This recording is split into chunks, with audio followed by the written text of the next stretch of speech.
is true, partner. Na look at her points, averaging 21 points per game before that, the last two games against UE and Ateneo. Those are big numbers. Expect Ara Galang, especially in the second round, to be a better player.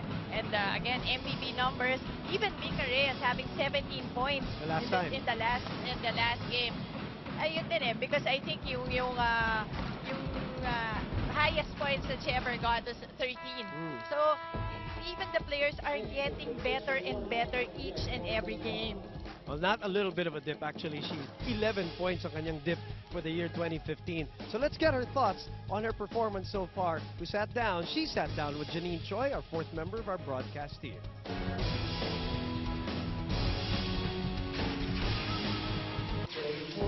Ara, pag-usapan natin yung huling laban nyo against Ateneo. Ano sa tingin mo yung kinulang ng team sa set 4 at set 5? Malaking factor kasi yung bandang huli, bumibitaw kami. Siguro, maraming kulang eh. Una-una, syempre, parang nawala yung determination namin manalo. Parang yung eagerness namin na makuha yung set or yung game mismo, nawala eh. As team captain, ano sa tingin mo yung kailangan gawin ng team para maging focused kayo sa round 2? Siyempre, kailangan unang-una ako yung mag-step up. Siyempre, ako yung team captain. Kailangan magpakita ko sa kanila na kung gaano ako determined and motivate para manalo sa every game. Siguro kailangan ko pa sila matulungan isa-isa and siguro kailangan ko muna tulungan yung sarili ko and para maging okay yung team namin. Thank you, Ara. Back to you, women mode. For your De La Salle University, starting on with player number 11, Kim Tiana D. At number 6, Desiree Shen. Player number 18, Sid Demesilio. At number 9, Kim Fajardo. Player number 3, Mika Reyes. At number 18, Captain Ara Galang. Libero number 15, Mary Ariel Cruz. Head coach, Mr. Rami De Jesus. Why is it so big, di ba? Sobrang big yung difference in yung outcome after the elimination round. Pag natapos na ang And lahat. especially FEU losing to USD, who is also hanging on to dear life. And they played like they did. Right. USD played with a lot of desperation, and they came out victorious. In the meantime, De La Salle, much publicized already. We all know that they suffered their first defeat against their collegiate rivals. So last match of the Lady Archers, they looked sensational in sets 2 and 3 in that game, especially in that set number 3. Talagang where Ateneo committed 15 errors in that set. But That is true. Ateneo came back in that fourth set, obviously, and then the fifth was really neck and neck. What was the difference, in your opinion, dun sa dulo? I think your end game, I think eventually Ateneo really went to Eliza Valdez in the end game, and I'm sure LaSalle was prepared for that. It was just siguro si Eliza. Able to be part of the team for this year's campaign, especially because they have a chance here. Definitely. So everybody is saying that from everyone. And in the meantime, LaSalle tying this match now with that Mika Reyes stoppage at 8-all. Mika Reyes, number 3. Parang Gusto bumawi ka agad. Oh, nice pick up there by Bernadette Pons. Free ball. Fajardo chooses Galang. Galang tips it over. And another chance ball here. Great floor defense being shown by the Lady Tams. Siyempre, nandun si Tinagno. Galang again. Ara Galang. Yun lang nga naging diferensya. They were defending and defending. Walang offense coming from the Lady Tams. Takes its toll. A wishy oh wow moment. Open up to everyday surprises with a wishy oh wow. That's a great point. In that scramble, FEU was on the defensive every. The net, diba? Blocking, tips, yung push. Especially with Kasugod there, no? Sinasabi niya, wag mo lang itapik-tapik. Oo. Because he also understands she's a strong girl. That's That right. more often than not, she will probably have a good chance of winning jousts. But in the meantime, Aragan, just drilling that one in. The power behind this hit. and it's a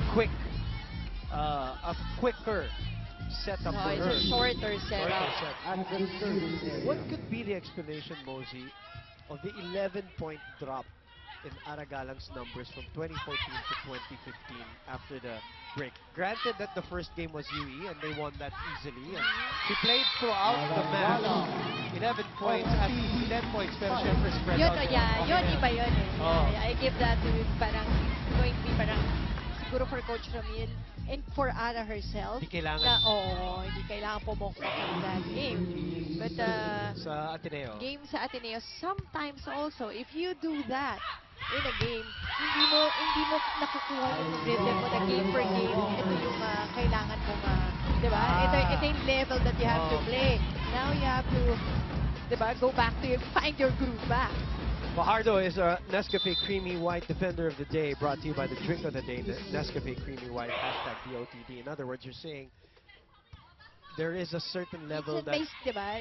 para That may you keep, rhythm ka that you every keep game. every game. And then, sometimes Tama, you also tama. have your off games, Oo. di ba? Eh, nagkataon dun pa, dun sa big game pa yung off game. In the meantime, grabe blocking ng Lasal dito. Abante na ng 7. 16-9. Back in a moment. Well, Mosey Ravenna pointed out the blocking of LaSalle. That has been the signature of LaSalle's teams in general, not just this. But in the history of their championships, they've always been great blockers. That's really your first block ng si Kat Bersola. And sometimes the mere presence of a Reyes, a Bersola, makes a whole lot of difference like that. And there you go.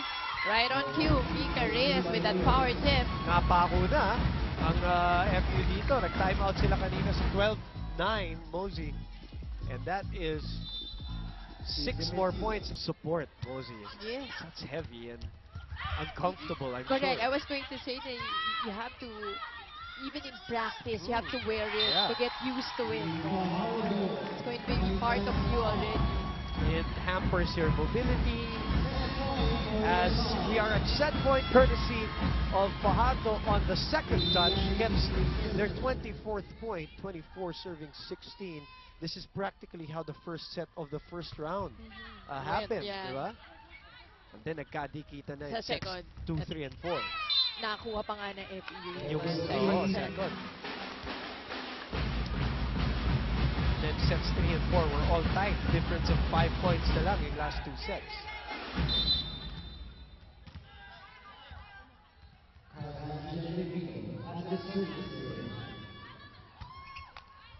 Fajardo looks at Mika. Oh, and you see that connection from the approach alone.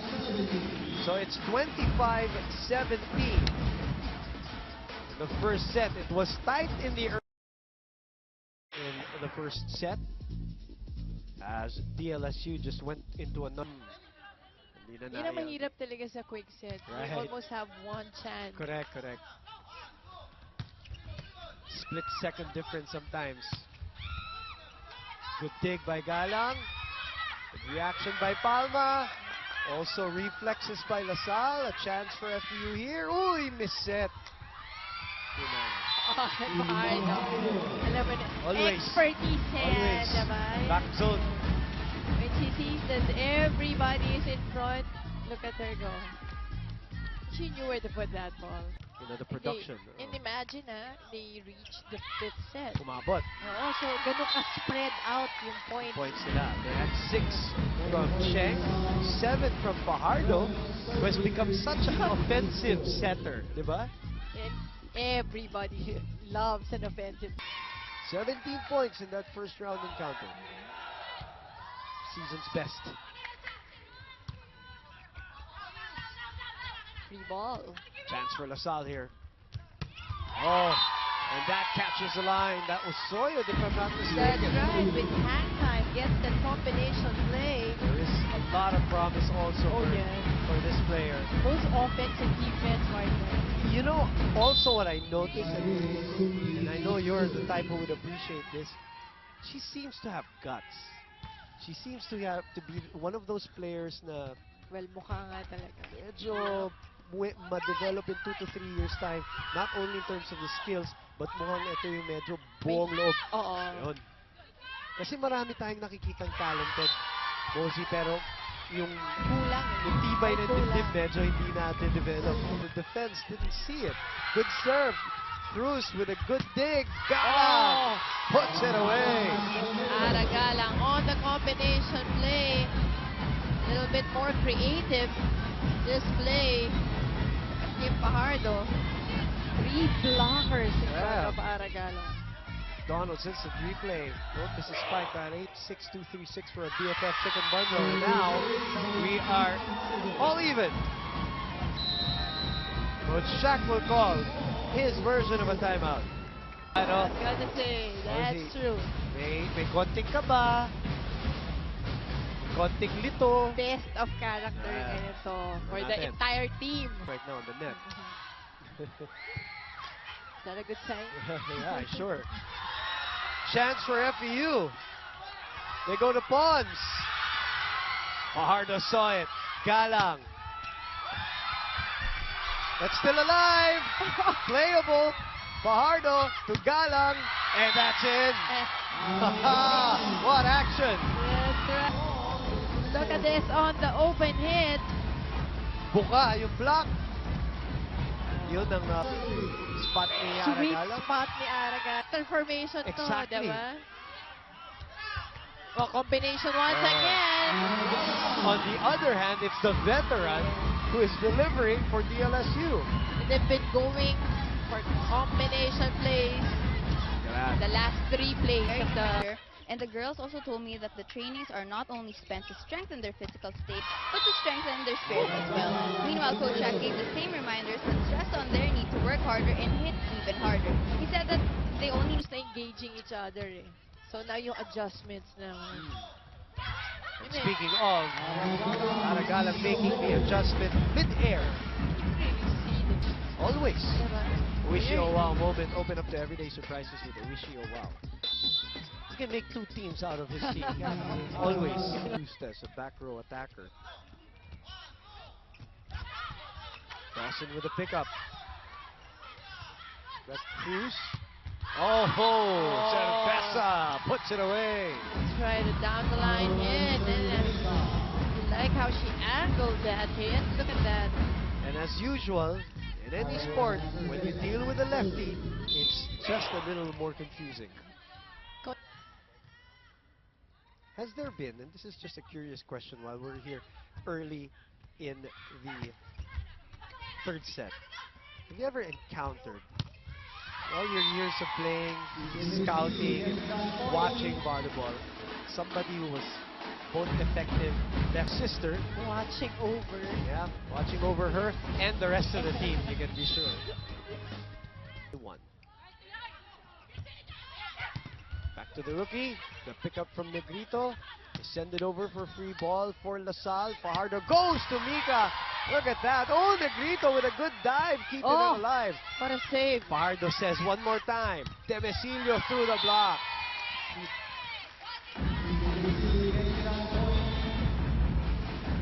quick hit that. by Mika Reyes. What a pickup from FEU. Agno really. She's been doing that 5 years now here for FEU. Parang hindi na nagugulat yan si Tin Wala. Agno, no? So, was that out? Yes, it was. That's why. He was actually trying to get to it. Trying to go for a bad game. Good idea. By Palma talagang hindi lang natansya ng tama. Sabi ng teammates niya, buti na lang, hindi umabot. Lang rin ako sa bawal mo. No, but they have been really been going to B's and C's that are really effective for FEU. So siguro doon muna sila kumuha ng puntos. So they have not been going to those quick, but easy read for Mika Reyes on that last C. This one. Actually, pretty quick. Well read by Mika Reyes. At kanina din sila nakakakuha ng puntos. I'm looking at Dami opposing yan. players. Mika landed off. She's trying to stomp off that landing. Stepped on Kim Fajardo. Negrito.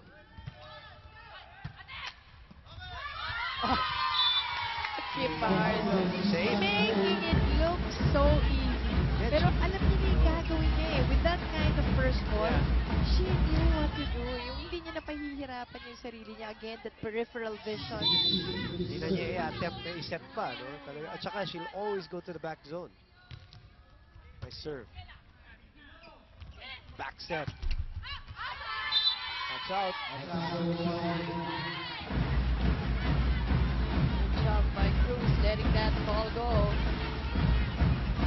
Close to the line, but it's wide. Margin of error, obviously. Maliit.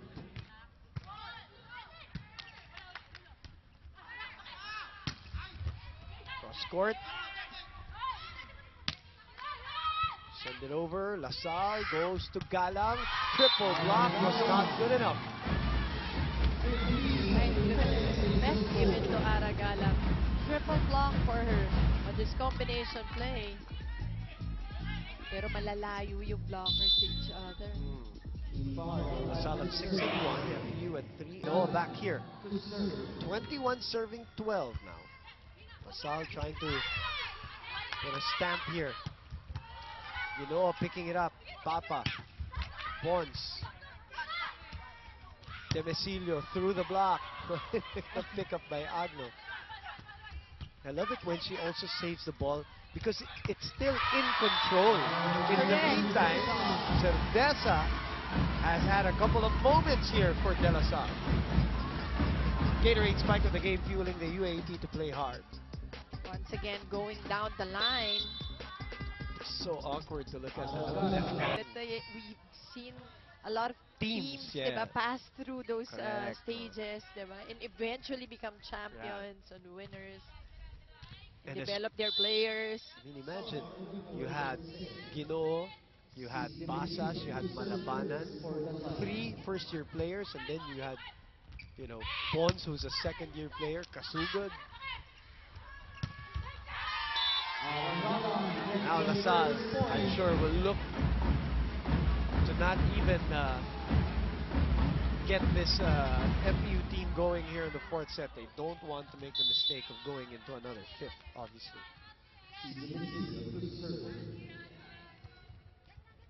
Oh, and an ace from Steve Demesilio. Early lead here. While you're running, pa-forward daw yung set. Do not give it sa back set. Back, oh. Oo, sinabi na sa kanya kanina. Mika asking for it. Simborio is there for coverage. Pons goes cross court. Oh, what a pickup there by Cruz. And inabot pa. Told me that she is willing to do so much better than she did in the past few games. She told me that in To their quicker hits and reminding Negrito na yun nga, yung sets niya medyo, I was going to say it na nga, na yung hindi masyado magaganda yung sets ni Negrito in the onset of this 4th set. Medyo wild eh, close to the net. 6-0.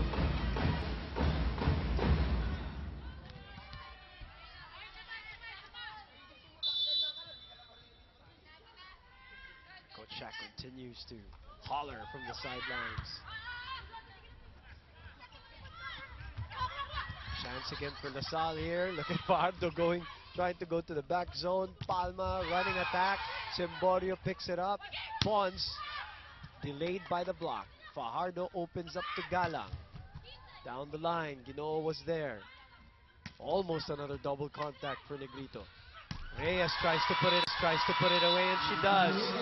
As we go to Janine Choi. Hindi dapat blanco at ulo, hindi dapat blanco ang ulo at hindi dapat matamlay sa loob. These are the things the ladies must remember throughout the remaining parts of this game. Coach also challenged the girls to be more energetic and to be able to respond well defensively. After all, they were told na kapag matamlay sila, kalaban nila ang kanilang sarili at hindi ang kalaban. Women Mozi. Thank you very much.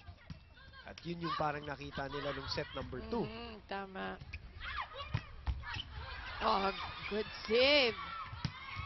Where are our leading scorers so far, Mosey, sa DLSU? Well, you have obviously Galang with the 14 points already. Pardo with 9. Tahimik na tahimik, ano? Reyes having 9 also. Emilio with 8. I wonder who they will credit there with that block. Reyes and Fajardo both collaborating. 8-0 blitz into a Kit Kat break. Have a break. Have a Kit Kat. Here comes that Temecillo service. Service ace. Remember, they are the best serving team. Here comes that Nika Reyes attack. And then, the block. Is that Fajardo? Fajardo parang dumaplis sa pareho eh. Regardless, Temecillo continues to serve. FEU unable to score here in set number 4. And they finally break. At Kapitan.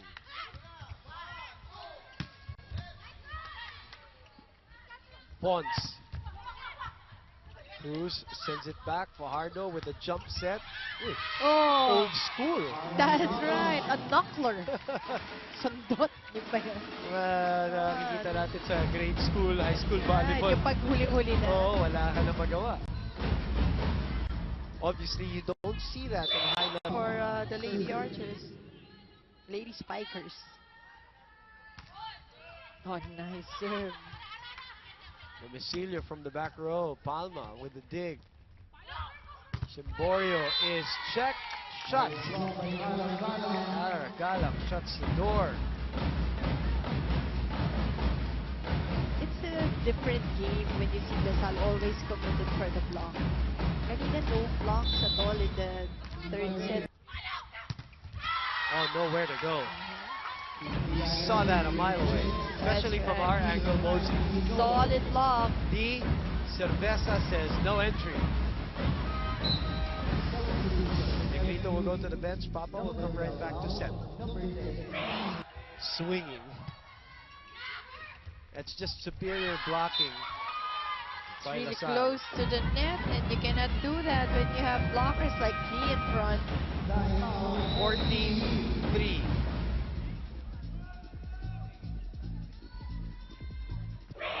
Tatsagain nyo yan. Umabot. Minsan ganyan, it helps na huwag mo tignan yung score. Basta just play your game. Tama si Coach Sakic. Play a good game. Violation at the net by FEU doesn't help their cause. So a 12-point lead now.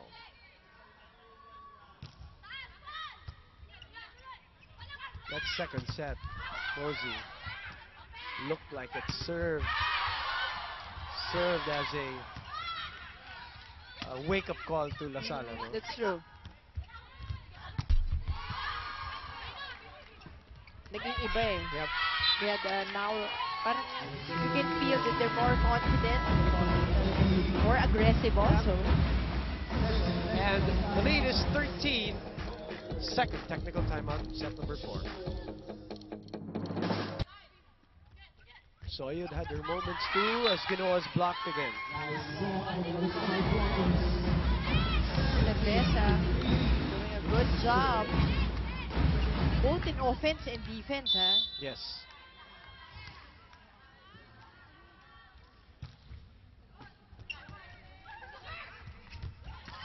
Ginoa picks it up. Agno is back. Try again off speed. Galang goes to the back line. Simborio. A pickup from Cruz. And Ara Galang sends it over. Look at the power behind that. I know, and The credit to Fajardo, though. Oh, she was trying to just get her feet gathered. That's right. Getting her balance back. Pero natawanan si Coach Ramil. Nabuhol. McDonald's instant replay. Don't miss a spike. Dial 86236 for a BFF. Violation. King Fajardo, who has been distributing the ball so well. Kaya almost all of them siguro have points. Almost everybody that came in, malamang may points because of King Fajardo. Look at that blocking though, Cerveza and Lee. They have formed some sort of a tag Yes! team. Ang ganda ng tandem nila.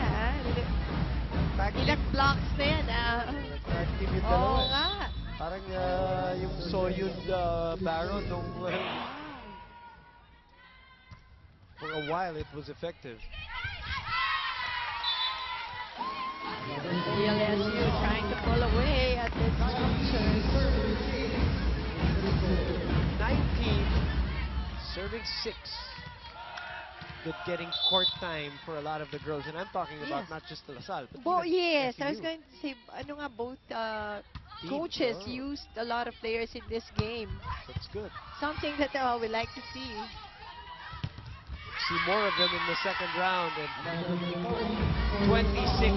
Body language tells us all. Owishi Oh Wow moment. Open up the everyday surprises with Owishi Oh Wow. And Pawns just couldn't get to it anymore.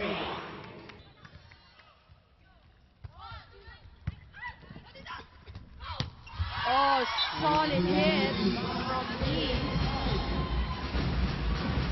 How about that, huh? Yeah. Great connection. 21-7.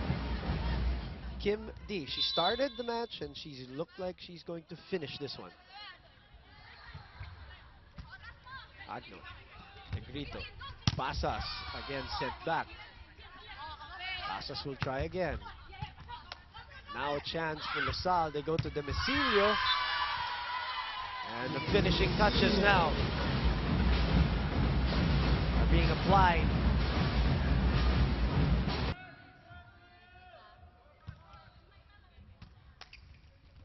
Reyes was asking for it. Oh, easy taking. Reyes getting that point. Demicilio, who gave us a lot of points at the start of the set, is back here. And I'm sure she's hoping to finish off FEU right now. 23-8. Oh, Oh. Getting an ace. match point.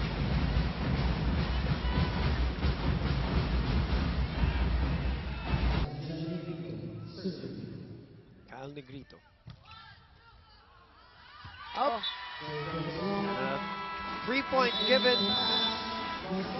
for LaSalle to officially notch its 7th win of the year. That's right. And their first win here in the second round. Bouncing back from that loss at the end of the first round against their collegiate rivals. And even Aragalang bouncing back to her A game. Yep. Probably has 17, 18 points in this game. Players from FEU showing respect to our RCBC Smarter Solutions coach of the game, Coach Ramil De Jesus. RCBC Smarter Solutions. FEU will drop to 3-5 in our team standings, which only boosts National University Yes, and and FEU here. Yep, and UP. Rather, yes. So that is our confirmation of scores. 25-17, 29-27, 25-14 all of a sudden, and then 25-9. DLSU did not want a repeat of the first round in the sense that the last two sets Were were really tight. close. Oo, eto. And, you know, stepping on the proverbial gas pedal in sets 3 and 4. Team Bonchon of the game, of course, are the Lady Spikers, the crispy chicken global phenomenon. From here on, it's Bonchon. And And our Gatorade player of the game, fueling the UAP to play hard, Janine Choi with the setter of the Ladies Spikers, Kim Fajardo. Go ahead, Janine. Kim, after the Ateneo Lasal game, sinabi mo sa amin na babawi kayo. So ano yung feeling naman? I-share mo sa amin, sa mga fans mo, sa mga followers mo, kung ano yung feeling na napanalo niyo yung first game niyo this second round. Siyempre happy kasi yun nga, panalo kami. Pero sa amin, marami pa kaming kailangan i-adjust kasi yun nga, hindi naman straight sets, kumbaga, ganun. So yun, siguro kailangan pa namin mag-prepare ng maayos and mag-adjust. Congratulations, Kim, and congratulations to the Lady Spikers. Back to you, Mosey and Boom. Thank you very much, Janine, and congratulations to Kim and the rest of the Lady Spikers. I'm sure Coach Ramil is going to look at that. The perfectionist that he is going to look at that second set. Oh, definitely he will. And also, we'll look at the new